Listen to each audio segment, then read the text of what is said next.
ahead of the train, Mum. What are my orders? Eliminate Patrice. He must not get away.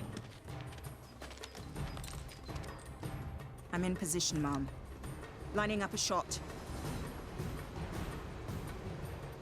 Do you have the shot? Negative. I do not have a clear shot. They're heading towards another tunnel. Take the bloody shot. Now!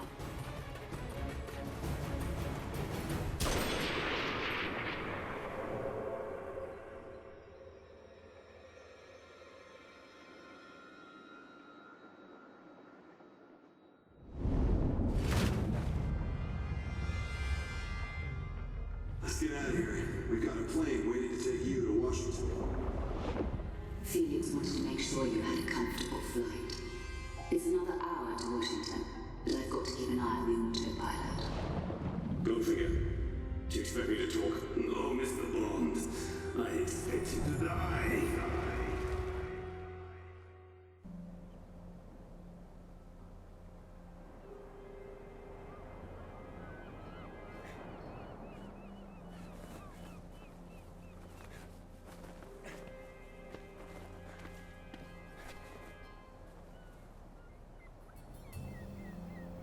Hello guys, it's JC4R, and before I start, I want to adjust something real quick.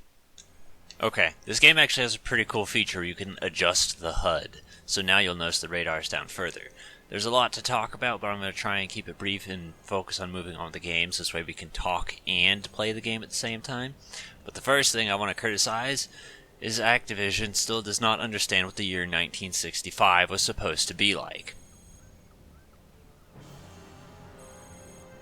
I am going to be judging this game, but not nearly as harshly as GoldenEye. Bond here. Morning, 007. I need an update. Did you learn anything from Goldfinger's assistant? The girl is dead. What? He must have gotten wind of our investigation. The Treasury is convinced Goldfinger is behind the rising gold prices. I want you on the next flight to his headquarters in Switzerland. I'm on my way.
To Bond.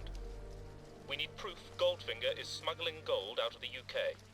You need to gather the evidence we can use to arrest him and get out. Stay undercover.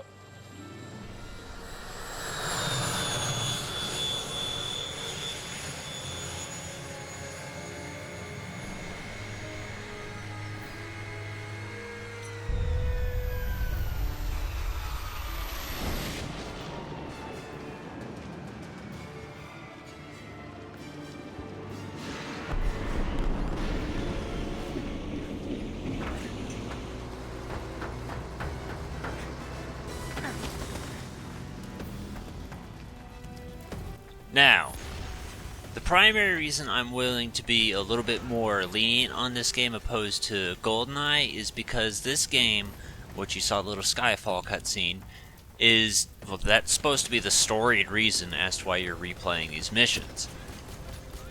So it's like, oh, his life is flashing before his eyes and he's seeing his greatest moments, kind of thing. So as a result, they're all gutted to hell, and it's like, I sort of understand there's only so much you can do with like 2 missions.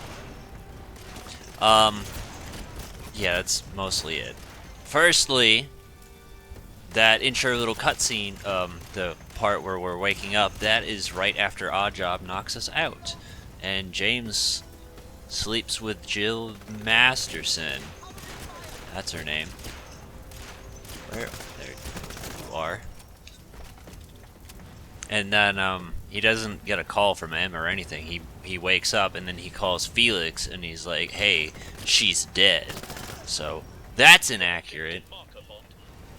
Turner, it sounded like he said Turner, but I could have swore it was Tanner. He didn't exist inside of Goldfingers, so that's wrong. But, and also like this, he wasn't like the levels themselves aren't really accurate, but I forgive that because it's a video game, and it's fun. And I understand you gotta take liberties with some of these things. So, yeah, like there's a point where, he is sneaking stealthily into Auric Enterprises, but this is very clearly not that as of the moment. Like, they do get some things spot on, but a lot of things they just kind of like repurpose for the sake of it being a gutted video game, we'll say. Daniel Craig is all James Bonds. Obviously they couldn't get the likeness to any of them, which is, you know, kind of a slap in the face for a thing that's supposed to be a legacy collection, but yeah, what I think they should do, and I think would be really easy for them to do, is literally if we just start with, like, let's just say if we do the From Russia with Love approach, right? Just make Dr. No a video game. After that, firstly, you already have all the materials you need, all you gotta do is make the video game part of it. Like, that's it. There are so many men. So after you make the first one, the second one's easy. Because you have the engine and all you gotta do is just make it. Like, you're not writing a script or anything, which is the basic point of what I was trying to get at. Like, everything's... Really? I couldn't see anybody. I feel pain, but I don't see the cause. Anyway, we'll just start talking again. What I was saying was basically if you just go ahead and make one, then you have the template to make everything else, and it would be super easy. So if you make Dr. No, then you have all the materials you need to make From Russia with Love, and then Goldfinger, and then Thunderball, and so on and so forth. So, like, if they wanted to really do that, they could do that super easily. And I hate this game talking to me. I think it would be way better than doing it like the way they did it. The problem with this game is, like, it very clearly had a deadline to meet, which sucks. But, yeah. And as far as this little files shit, I don't really care. We're just playing through the game. I do want to say, this is probably the best fire I've ever seen in a video game ever. This shit looks so good. Like, it is very clear how much better the visuals look in this game compared to, like, you know, GoldenEye or anything else. That was an accident. Oh yeah, important feature, we can jump. I don't think we could jump in GoldenEye. This game's also still super limited in terms of its guns, so they still couldn't figure out how to get that to work. But I overall just think this is a better, more fun game.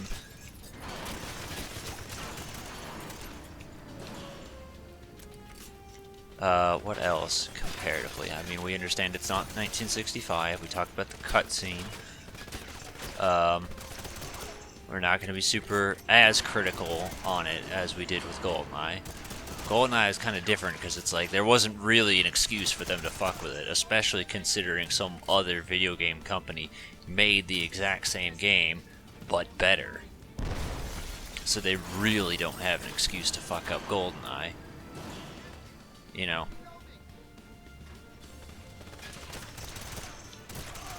Like, when you're getting outshined by someone else, like, you gotta try and live to meet expectations here. I just want to make sure it picked up, because it'll swap out guns, and sometimes it doesn't always swap out the one you want. You can't choose which ones get swapped. It has a preset list of which types get swapped. Oh, well. Alright, I think that's all of them. Want to reload them all. So I don't even know the difference between this one and this one, because they both look like machine guns. Now, Breath of the Wild actually made this LP a lot easier. Because this has like an upgrade shop and stuff like that. And the thing is, once you beat the game, you're kind of stuck with everything you have forever. So by learning how to do shit with Breath of the Wild and, you know, making the extra profile, we can do stuff like this, and that makes it great. So first things first, purchase thing, and then make sure to push it to equip. I didn't realize that at first. I just thought purchasing it meant I had it equipped, but no, you have that. So extra health, toughness. I'm just gonna let you read stuff. Primarily, I'm focused on the health-based things, but yeah. I do like this mechanic. I think it's really cool. This stuff should all be equipped by default, and then each gun has a bunch of upgrades and stuff you can grab. We're not going to go through all of them because they're basically pretty simple. A lot of them are like magazine, pointer, silencer, thermoscope, yeah, stuff like that. And then when you get here, for instance, you can put the silencer on. Now, unfortunately, you can only do it in these spots. Oh, wow. But it is still pretty fucking cool that you can do stuff like this, at least in my opinion. I have a shotgun. I guess this is it, because it says 10. I didn't realize that. Oh, this probably isn't a good place for a shotgun anyway. Oh, I thought I saw a guy upstairs. It's weird, because I did this like just the other day, but for whatever reason, I guess hooking it up to the Elgato made it darker or something. Because even when adjusting the brightness settings, so it might look better to you guys. Oh, well. When adjusting the brightness settings, it's set higher than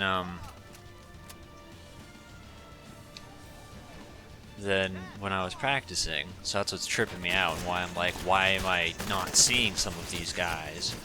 And I probably look like an idiot, which is actually, fun fact, probably one of my biggest insecurities when it comes to doing shooter games is shooting at nothing or not seeing a guy that's shooting at me.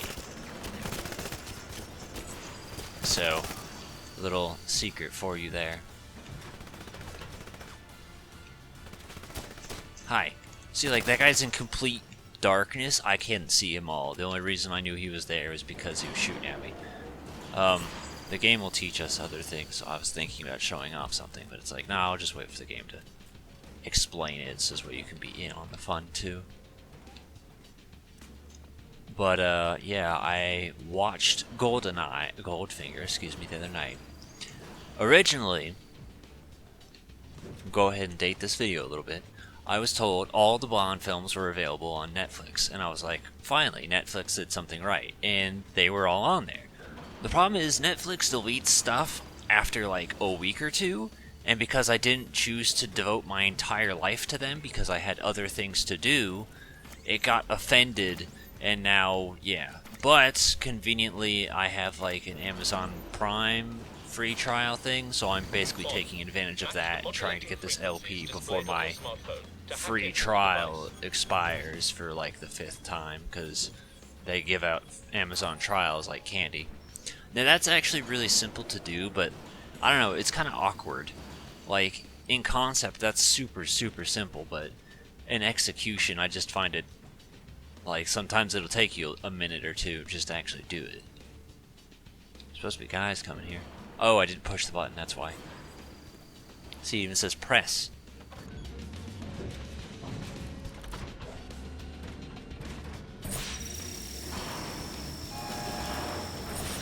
I do love that. I think that looks really cool. This game doesn't actually have subtitles, unfortunately. That was a feature I was looking for in the menu. There's nothing I can do to help you. I'm sorry. Like, I'll try and be quiet. I, of course, will always boost audio and be quiet during important cutscenes. But for in-game dialogue, like when Tanner's talking about dumb shit, I can't help you. For whatever reason, I don't think GoldenEye had it either, actually, thinking about it. I think that was a problem. I'm not sure. I want to say that's correct.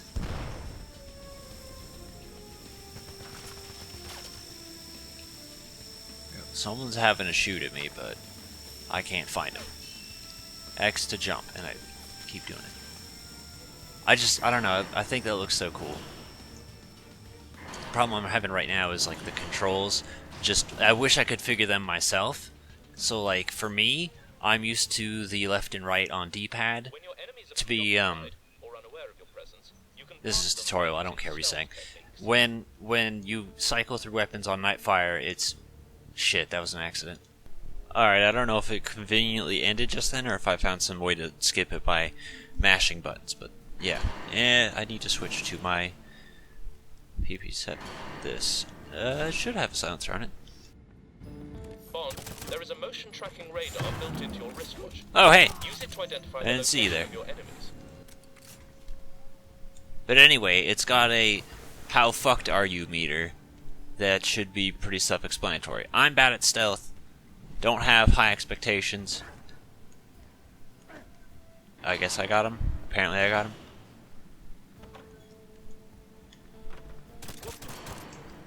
Sometimes it's required stealth. This is not one of those cases. If you fuck up, it doesn't matter. Life goes on. It's just one of those things that rewards you for being good at video games. Oh, that's not even a person. That was... okay, well... I got rid of it all the same. You're a person, though.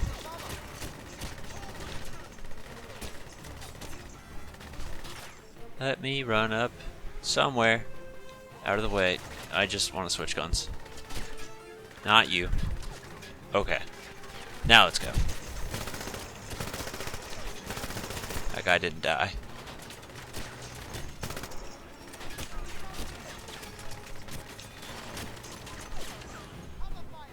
But yeah, the controls, I can't adjust to them apparently, is basically what I was trying to get at earlier.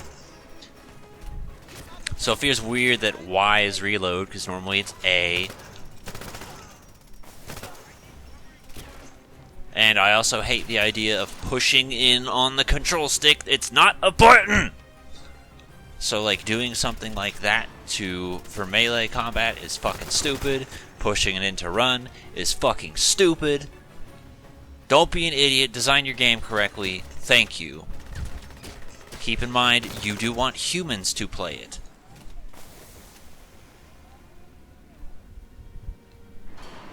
Like, it wouldn't be that hard to put in an unarmed mode and maybe some custom button mapping